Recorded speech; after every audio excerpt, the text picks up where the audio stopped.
Yo, what's up fam? Nakakita na ba kayo ng frozen lake? Tara, sama kayo sa amin. Dito sa Hamilton, merong malapit na frozen lake. Bilang isang Pinay na hindi pa nakakakita ng frozen lake at hindi rin naman tayo sanay sa snow, syempre excited tayo dyan. 24 inches nga ang kapal ng yelo ngayon. Kaya naman safe na safe maglaro dito. Sobrang saya nga rin namin dahil pwede namin isama si Zola. Kita nyo naman, enjoy na enjoy siya sa paglalaro sa ice. Let it go, let it go. Can't hold it back anymore. Let it go, let it go.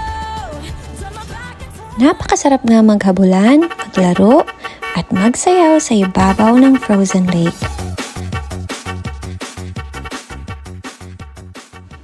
Kung hindi ka pa nakafollow sa amin, kami nga pala ang Easy Fam. Kasama namin si AC, si Zola, si Daddy, at ako. Kami ay nakatira sa Canada. I-follow mo naman kami. Salamat!